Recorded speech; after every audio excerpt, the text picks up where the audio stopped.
Vai distanciar? Vai distanciar um pouco. Mas eu e o Luiz Braga Neto faço uma coisa boa. Só quando a gente se beija. Só quando a gente se beija. Abreu?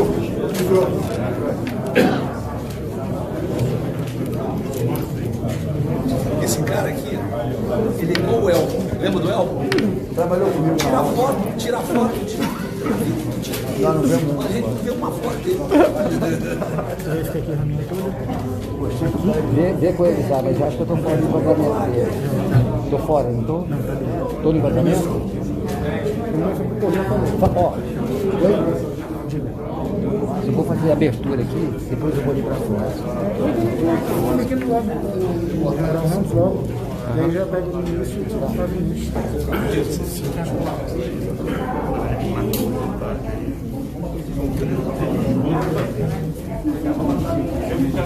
Vai, vou ficar de lado lá.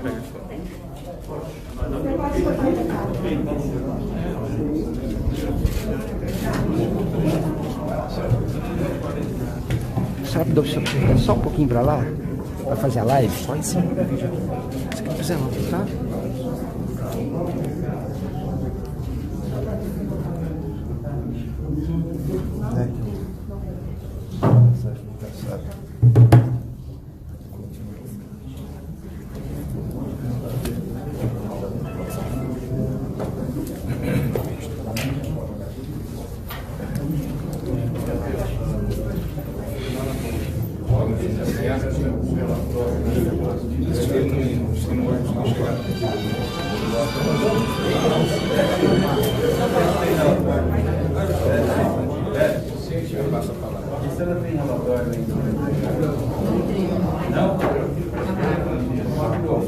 Bom dia a todos. É um prazer receber aqui no Supremo Tribunal Federal, nesse salão nobre, o presidente da República, Jair Messias Bolsonaro, seus ministros que o acompanham, parlamentares e os senhores que representam aí o setor produtivo do Brasil. Então, dando as boas-vindas a todos. Teremos aqui a imprensa também acompanhando a nossa reunião, agradecendo a presença de todos. Então, passo a palavra ao presidente Bolsonaro. Bem, bom dia a todos. Prezado senhor ministro, presidente do Supremo Tribunal Federal, Dias Toffoli, muito obrigado pela acolhida, da forma carinhosa como o senhor nos recebeu aqui. Senhores empresários, que representam, juntamente com os que ficaram na presidência, em videoconferência, mais de 40% do PIB, que representa também mais de 30 milhões de empregos no Brasil. Senhores ministros, parlamentares, o objetivo da nossa vinda aqui. Nós sabemos do problema do vírus, que devemos ter todo o cuidado possível, para que nós não nos infectemos, bem como preservar vidas, em especial daqueles que estão no grupo de risco, os mais idosos, que têm comorbidades. Mas temos um problema que vem cada vez mais nos preocupando. E os empresários trouxeram agora, diretamente e pessoalmente, essas aflições. É a questão do desemprego, é a questão da economia não mais funcionar. E as consequências, o efeito colateral do combate ao vírus não pode ser mais danoso, né, do que a própria doença.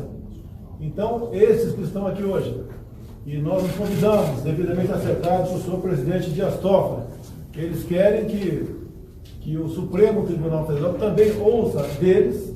Temos aqui os representantes do Marco Polo, que representa esse grupo, do que está acontecendo, que nós juntos, que não compete ao executivo isoladamente, ou ao legislativo ou ao judiciário. Todos nós estamos aqui embarcados, né, buscando o objetivo de resolver esse problema, porque economia também é vida. Não adianta ficarmos em casa e quando saímos de casa não temos que comprar em prateleiras, não ter a roda da economia ter parado. Todos nós seremos esmagados por isso daí.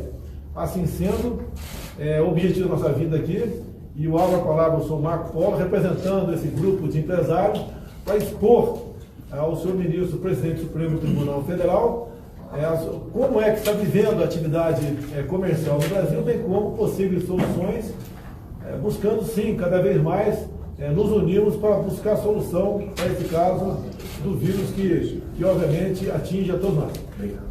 Presidente Toffoli, presidente Bolsonaro, ministros Paulo Guedes, Braga Neto, senador Flávio. Nós, presidente Toffoli, estivemos hoje com o presidente para tentar trazer uma fotografia daquilo que está acontecendo aí, naquilo que nós chamamos de mundo real. Primeiro, para lhe dar uma ideia, nós encaminhamos aí o documento, nós representamos aqui a coalizão indústria, com 13 setores: aço, automotivo, brinquedos, calçados, cimento, comércio exterior, construção civil, eletroeletrônico, farmacêutico, máquinas, equipamentos, plástico, químico e têxtil. Esses segmentos representam, presidente Toffoli, 45% do PIB da indústria, estamos falando em 546 bilhões de reais, 65% das exportações de manufaturados, 30 bilhões de empregos diretos e indiretos e 250 bilhões em pagamento de impostos. E o que nós trouxemos aqui à presidência, presidente Toffoli, é a constatação de que os segmentos, além da crise da Covid, enfrentam uma crise de demanda que eu classificaria como profunda, severa, fruto, evidentemente, das decisões de fechamento por parte dos estados, de todos a movimentação na ponta, né? Então, nós temos hoje aqui uma situação, eu não vou me estender demais, presidente, mas para lhe dar uma ideia, o setor automotivo tem hoje 26 fabricantes parados, são 65 plantas paradas, 5.200 concessionárias paradas, o setor de máquinas e equipamentos com 47% das suas empresas fechadas, setor de cimento, 22 empresas paradas, e o meu setor aço, nós temos agora 12 altos fornos parados, né? E o mês de abril, presidente, foi o pior mês de venda desde 1995. Então, hoje, esses segmentos operam com uma queda de vendas no mês de abril em relação ao março de 50%, estamos trabalhando com uma ociosidade de 60%. Então, essa fotografia, presidente, é uma fotografia que constata que existe aí a necessidade de que a gente comece a colocar roda para rodar, né? Quando normalmente a imprensa nos pergunta se não seria o caso esperarmos um pouco mais, 15, 20 dias, para poder atender às recomendações da Organização Mundial da Saúde, o que a gente procura dizer é que nós não paramos. As atividades essenciais, as atividades prioritárias não pararam. E não pararam os nossos colaboradores operando com total segurança e com total saúde, evidentemente que seguindo as regras e os protocolos. Então a nossa percepção é de que essa flexibilização já poderia ter ocorrido, evidentemente com todo o regramento necessário, de forma que a gente conseguisse voltar a ter atividade. A nossa grande preocupação é que a crise da Covid, a crise da demanda, ocasione uma crise social por conta da questão do desemprego, né? E essa é uma crise que a gente reputa também como extremamente importante, que precisa ser enfrentada. Então, eu acho que, em linhas gerais, presidente, seriam essas as informações. Eu estou à disposição para complementar qualquer outra informação. O Paulo Guedes vai falar bem, por favor. Bom, o presidente sempre alertou para essa segunda onda. A primeira onda era justamente como é que nós vamos preservar as vidas, quando os protocolos foram seguidos. E a segunda onda era essa, que é o colapso na economia. Nós conseguimos, através de várias medidas, por orientação do presidente, preservar vidas, seguindo primeiro o protocolo da saúde, mas também preservar empregos. Enquanto lá fora, nós temos notícias que em 5 semanas os americanos desempregaram 26 milhões de pessoas no mercado formal, nós preservamos 5 milhões e 500 mil empregos através dos vários programas que lançamos.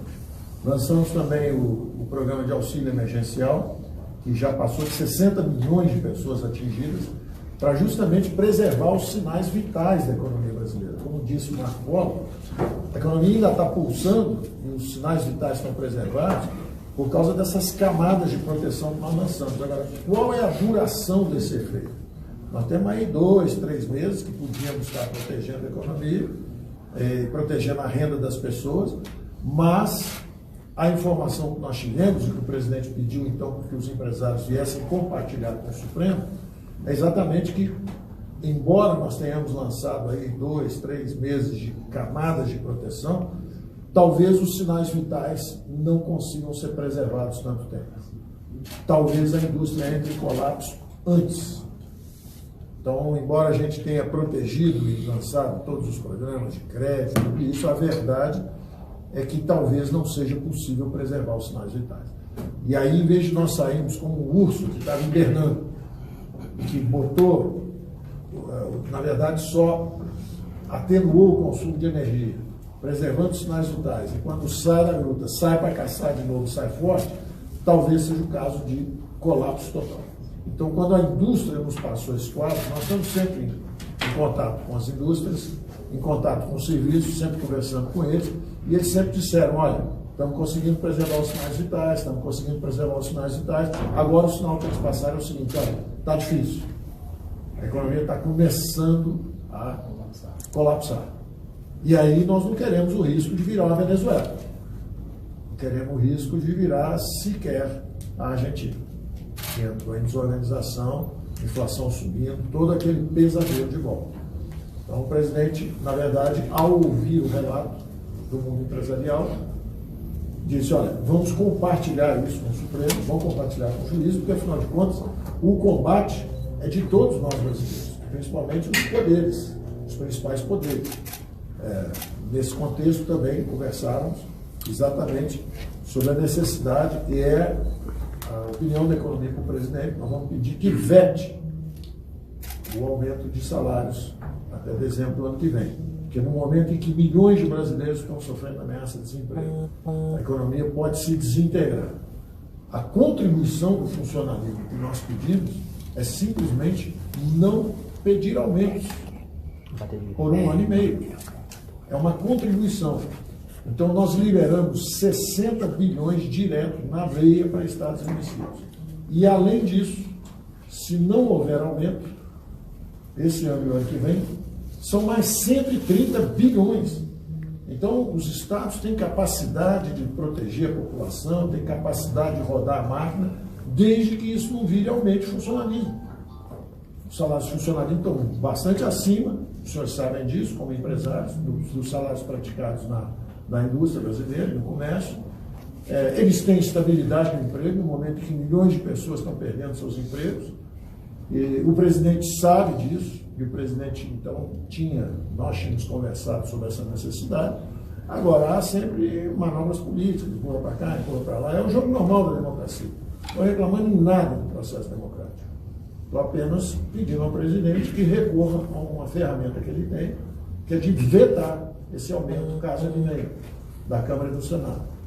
E por uma razão muito simples. É a população brasileira, é a opinião pública brasileira que pede essa contribuição. Nós não podemos. Isso é um dinheiro que vai faltar para a saúde mais tarde.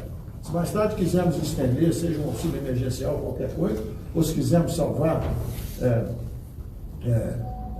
companhias importantes para o futuro do Brasil, coisas importantes que estão acontecendo, não vão ter esse recurso, que está sendo consumido na hora de uma tragédia. A hora em que o país tem uma crise como essa, a pergunta que sempre fazemos é o seguinte: que sacrifício ou contribuição podemos dar para a nação? E não aproveitar que o gigante caiu e ver o que nós podemos tirar dele. O que nós podemos tirar enquanto o Brasil está caído? Essa não é a atitude correta. A pergunta de sempre é como vamos contribuir e não o que podemos tirar. Então eu alertei o presidente isso, ouvindo principalmente o relato dos industriais que a economia pode entrar em colapso. O presidente foi o primeiro a alertar para essa possibilidade, sempre disse isso. Então, quando os industriais dizem, olha, ainda temos os sinais vitais preservados. Um pouco mais e nós saímos. E vamos surpreender o mundo de novo. Vamos reativar a economia antes dos outros e vamos sair disso. Então, no momento em que eles endossam esse relato e essa preocupação do presidente, o presidente falou, vamos ao Supremo, vamos levar essa consideração lá, para que todos saibam o que está acontecendo. Meus senhores, complementando aqui, o senhor Marco Polo e o senhor Paulo Guedes, tem um decreto presidencial que define o que são atividades essenciais. O que não está ali ficou a cargo dos governadores e prefeitos, conforme a decisão do próprio Supremo Tribunal Federal, de decidir. E pelo que parece, alguns estados foram um pouco longe, eu digo alguns estados, nas medidas restritivas. E as consequências estão batendo a porta de todos.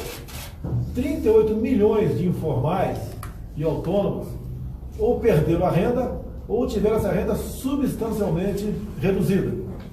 No parte da formalidade, quem tem carteira assinada, segundo o ministro da Economia me disse agora há pouco, está batendo na casa de 10 milhões de desemprego. Esse número tende a crescer. Por isso, esse grupo de empresários, que não é a primeira vez que reuni com a semelhança dos senhores, nos trouxeram essa preocupação. É colapsar a economia. Quando o presidente Paulo Guedes, o ministro Paulo Guedes fala em Venezuela, não é regime venezuelano, é economia venezuelana. Perfeitamente. Apesar de ser um país rico, com petróleo e com ouro, o povo vive na miséria. Porque chegou a um ponto, a economia lá, que fica muito difícil recuperar. Então nós temos que tomar a decisão. Nós, chefes do executivo, chefes de poderes, né? Nós temos que decidir. Muitas vezes sei que o senhor Dias Toffoli toma medidas aqui, que ele sabe de um lado ou de outro, ele vai sofrer crítica. E ele tem coragem de decidir. Assim é, da minha parte, tocante ao poder executivo. E assim também, em grande parte, o poder legislativo. Então a nossa união, a coragem que nós temos para enfrentar esse problema, é que pode evitar que o país mergulhe numa crise econômica que dificilmente poderá sair dela. Até digo ao senhor presidente Dias Toffoli, acabei de assinar na presença dos senhores empresários, agora há pouco, lá na presidência, né, um acréscimo no decreto de atividades essenciais, que é o da construção civil. Outros decretos eu assinarei nas próximas horas, com toda a certeza. Então, o clamor que os empresários trazem aqui para a Vossa Excelência, que obviamente tem um valor simbólico também, junto a todos no Brasil, é que nós devemos nos preocupar com vidas, sim, mas também com empregos. Porque economia é vida. Um país onde a economia não anda, a expectativa de vida vai lá para baixo. O IDH também. E nós queremos fazer com que o Brasil ocupe o lugar de estar que ele merece no mundo. E devemos tomar todos nós decisões, sejam criticadas ou não, mas bem intencionadas, calcadas na lei, na nossa Constituição, respeitando a democracia, respeitando a liberdade, porque nós temos um bem muito maior até que a própria vida, se me permite falar isso, é a nossa liberdade. Nós não podemos perder a liberdade no Brasil. Não podemos ver, mais cedo ou mais tarde, a continuar como está caminhando a questão econômica, assistir os saques, assistir manifestações populares, que nós já vimos no passado, em situações que não eram sequer próximas a essa. Essa nós entendemos todos que as medidas tomadas pela equipe econômica do Paulo Guedes, de socorro a empresas, do auxílio emergencial de R$600, entre outras, é que está mantendo a população numa situação ainda de equilíbrio, de razão acima da emoção. Então, senhor ministro, me permite, senhor presidente Dias Toffoli, a razão da vinda dos empresários aqui, que eu sugeri a eles, é exatamente isso. Todos nós, com o mesmo propósito, com o mesmo ideal. É o Brasil realmente voltar à normalidade. Preocupados com a vida, sim. Nunca não nos preocupamos disso, mas a questão do emprego, da economia, isso também é vida. Então, esse ministro me permite, e eu agradeço muito a acolhida que o senhor nos deu para esse momento aqui dentro do Supremo Tribunal Federal. Presidente Astófoli, o presidente Bolsonaro nos pediu que transmitisse ao senhor. O Marco Polo fez um relato bastante eloquente, mas é assim, vou plagiar o ministro Paulo Guedes. Os sinais vitais, a indústria está rodando a 40 do 100 possível do sinal vital. O ambiente econômico produziu o socorro às pessoas, às empresas, na medida que for possível.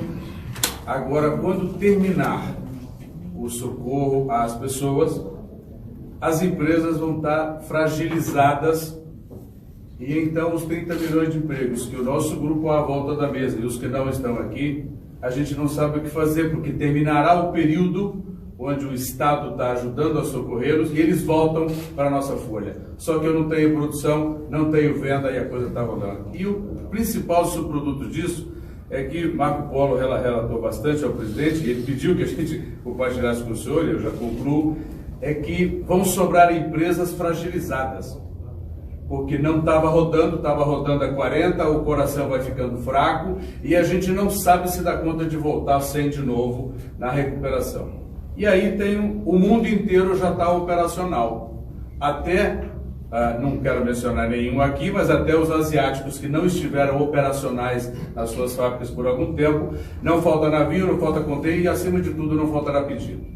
Então, o que a gente não queria era, por conta de ter estado junto no combate da pandemia, o meu coração está batendo a 40, eu não consigo retomar, os funcionários caem tudo de novo na nossa folha. Aí eu tenho um inimigo lá fora, que é meu adversário comercial, prontinho para suprir o mercado interno. E então haverá a morte de CNPJ.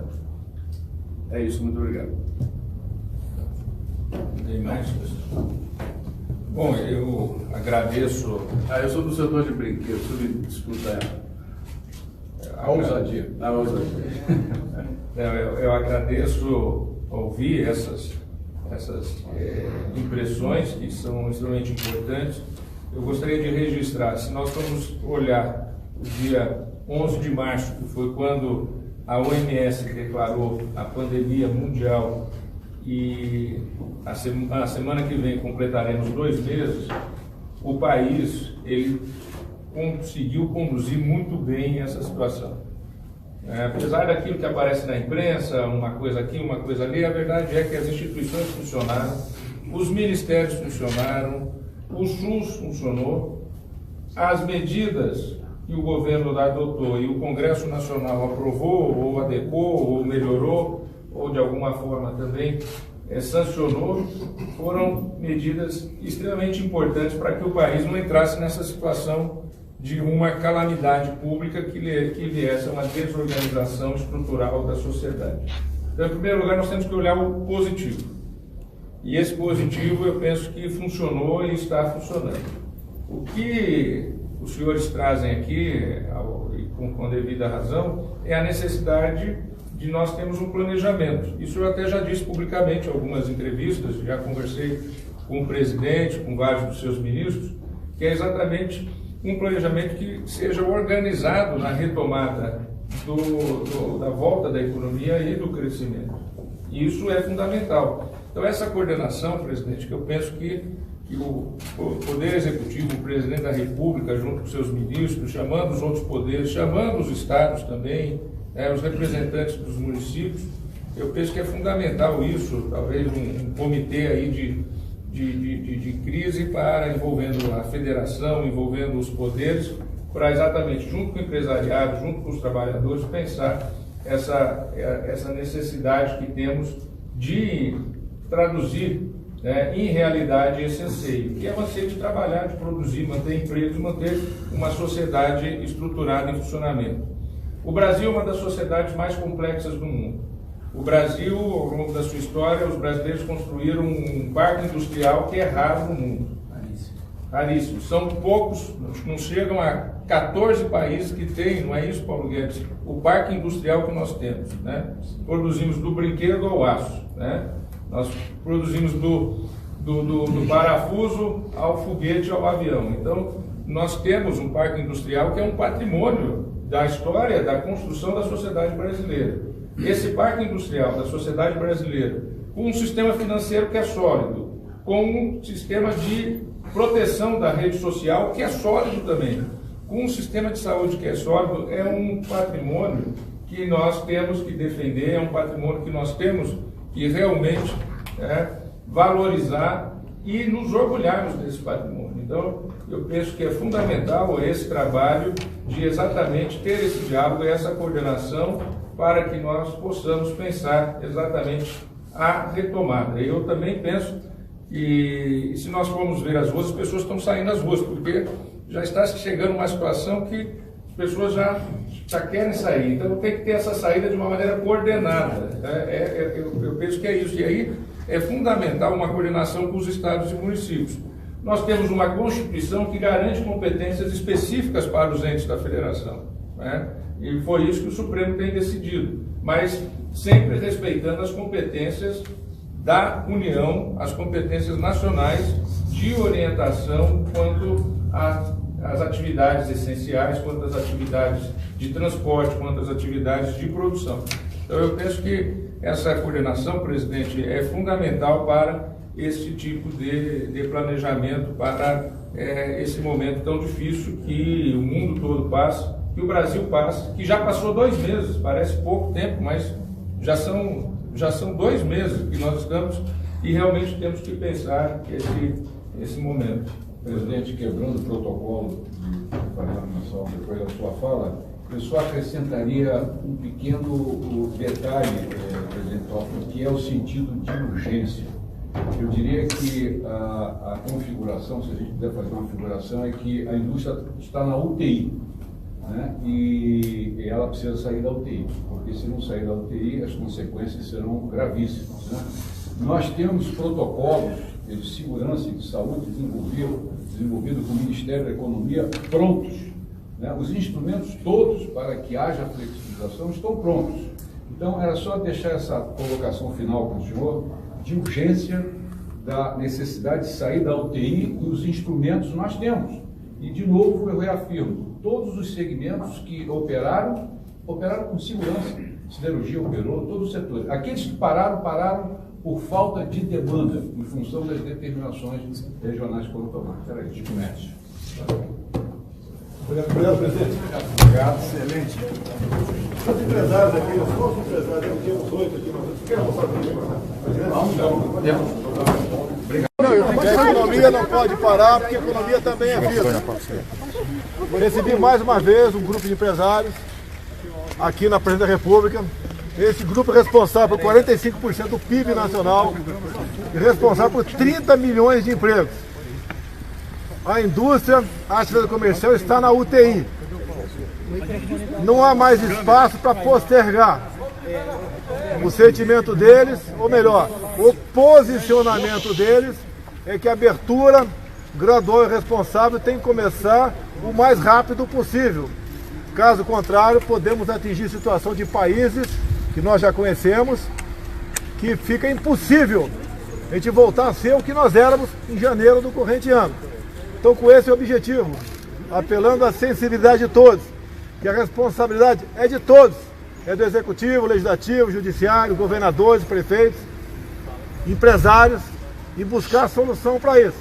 Então, eles vieram aqui mostrar ao senhor presidente Dias Toffoli, presente aqui nesse evento, o que realmente está passando a atividade econômica do Brasil.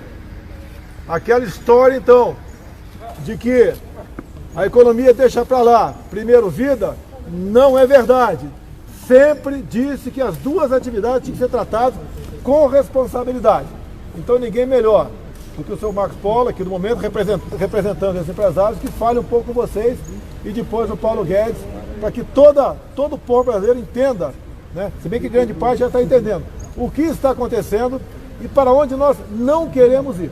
O veto, presidente, o senhor vai vetar o reajuste do funcionalismo? Marcos Polo aqui, Marcos Polo com a palavra aqui. Bom, o que nós viemos trazer ao presidente Bolsonaro e depois aqui ao presidente Toffoli é o fato de que nós da indústria, além do enfrentamento da Covid-19, nós estamos enfrentando uma severa, profunda crise de demanda ocasionada pelas decisões que foram tomadas, necessárias, num primeiro momento, importante, de fechamento da ponta, vamos dizer assim, do comércio, enfim, das atividades.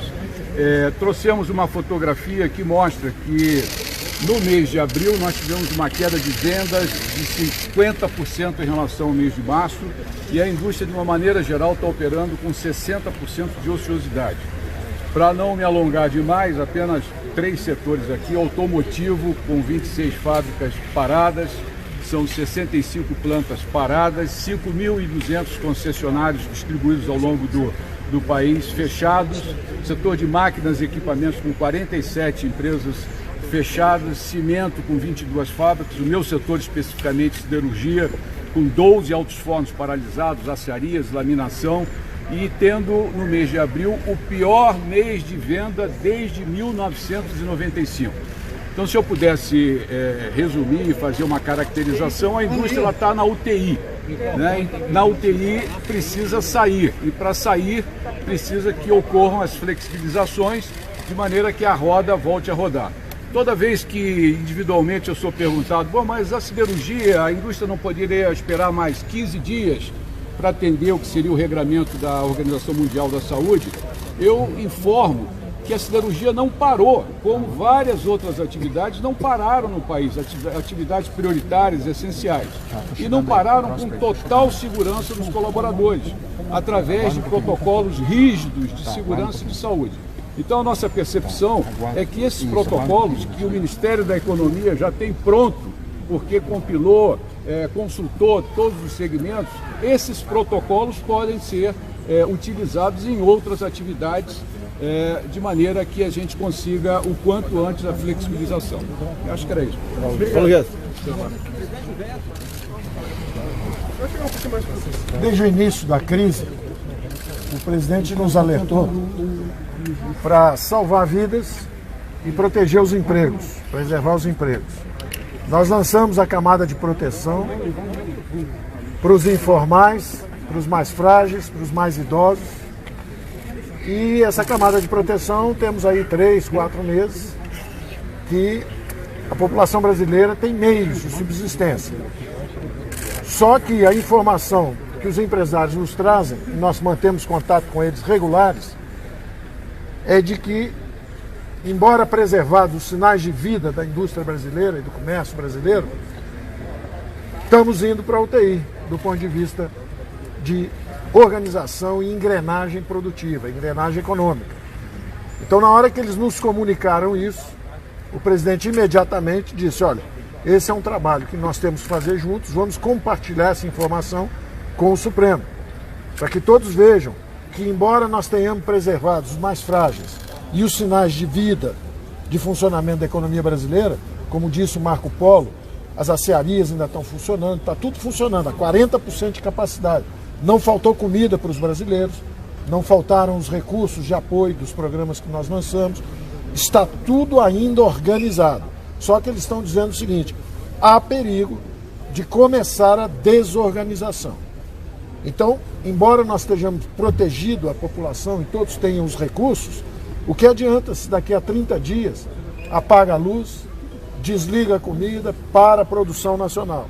Então, o alerta que eles deram é muito importante, que é o seguinte, olha, embora haja proteção, o povo ainda tenha o dinheiro na mão, daqui a 30 dias pode ser que comecem a faltar nas prateleiras, pode começar a faltar e desorganizar a produção brasileira. E aí você entrar em um sistema de não só de colapso econômico, mas de desorganização social. Então o alerta é muito importante e eu aproveitei justamente para renovar que num momento como esse, em que a população brasileira está correndo risco, perde emprego, alguns inclusive perdendo a vida, eu renovo o meu pedido de contribuição no funcionalismo público. São 2 anos sem aumento, só isso que nós pedimos. Eles têm estabilidade de emprego, eles têm salários acima da iniciativa privada e com 2 anos sem aumento, estamos falando de 130 bilhões de reais que poderiam ser usados justamente em outras atividades. poderiam ser usados para preservar vidas, poderiam ser usados às vezes para estender um programa social qualquer, e não é justo que num momento como esse, dramático da população brasileira, e a opinião pública pede isso, quer isso, eu acho que é uma oportunidade que o Congresso teve, e como o Congresso aprovou algumas coisas que são muito importantes, como a descentralização dos recursos para Estados e municípios, mas não fechou essa porta para esses aumentos, eu estou sugerindo ao presidente da República que vete, que permita que essa contribuição do funcionalismo público seja dada para o bem de todos nós e para o bem deles, perante também a opinião pública brasileira. Obrigado. Vai vetar, presidente? Vai vetar, presidente? Vou responder uma pergunta de vocês aqui. Aproximadamente 10 milhões de empregos formais deixaram de existir. Entre os 38 milhões de informais e autônomos, segundo a OIT, esse pessoal perdeu 80% do seu poder aquisitivo. Alguns perderam 50%, obviamente, outros zeraram. E estão sobrevivendo basicamente em cima do auxílio emergencial, que acaba daqui a 2 meses. Aí volta para o servidor público, que tem estabilidade e tem um salário. Há pouco, uma proposta do presidente da Câmara era de cortar 25% para todo mundo. Paulo Guedes decidiu que poderia ser menos drástico. Apenas fazer que até dezembro do ano que vem não tivesse no reajuste. E assim foi combinado, assim foi acertado. O parlamento entendeu que certas categorias poderiam ter reajuste. O que nós decidimos? Eu sigo a cartilha de Paulo Guedes na economia. E não é de maneira cega, não, é de maneira consciente e com razão. E se ele acha que deve ser vetado esse dispositivo, assim será feito. Nós devemos salvar a economia, porque a economia é vida. Certas medidas minhas, obviamente, não agradam o setor de sociedade. Mas eu sou chefe do executivo para tomar decisões. E as decisões eu tomo juntamente ouvindo os meus ministros. E nessa área, o Paulo Guedes é o senhor da razão. Nós, se essa for a orientação dele, vetaremos esse dispositivo. Muito obrigado. Olha só, vamos lá. Olha só, tem um decreto presidencial que definiu que são atividades essenciais, aquelas não podem parar. Eu acabei de assinar um decreto assim, colocando nesse rol de atividades essenciais a construção civil. Outras virão nas próximas horas do próximo dia. Porque o que não está no decreto, ficou decidido que, segundo o Supremo Tribunal Federal, que estados e municípios diriam se poderiam ou não funcionar essas categorias. Então alguns estados, alguns, não estou brigando com ninguém, pelo amor de Deus, tá? No entendimento de muita gente, dos empresários, o Marco Paulo que está aqui, exageraram. É comum acontecer, faz parte da razão do ser humano. Então nós vamos começar a colocar mais categorias essenciais para nós podermos abrir com responsabilidade e observando as normas do Ministério da Saúde, de modo que cada vez mais rápido nós possamos voltar à atividade normal. Caso contrário, depois da UTI, tá, é o cemitério. E não queremos isso para o nosso Brasil. Tá bom, presidente? Vamos embora. Vamos pegar.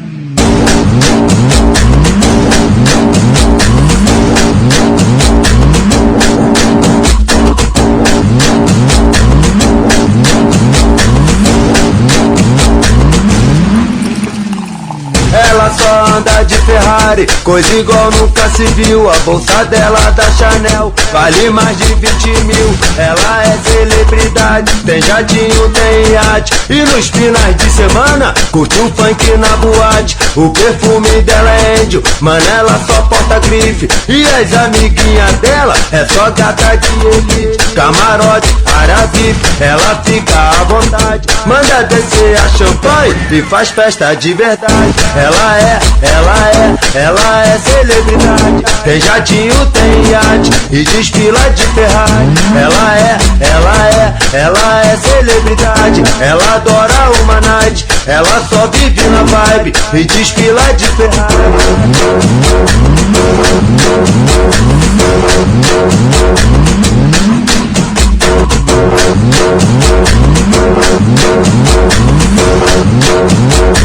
Ela só anda de Ferrari, coisa igual nunca se viu. A bolsa dela da Chanel vale mais de 20 mil. Ela é celebridade, tem jatinho, tem iate e nos finais de semana curte um funk na boate. O perfume dela é Angel, mano, ela só porta grife. E as amiguinhas dela é só gata de elite. Camarote, área VIP, ela fica à vontade. Manda descer a champanhe e faz festa de verdade. Ela é celebridade. Tem jatinho, tem iate e desfila de Ferrari. Ela é celebridade. Ela adora uma night, ela só vive na vibe e desfila de Ferrari.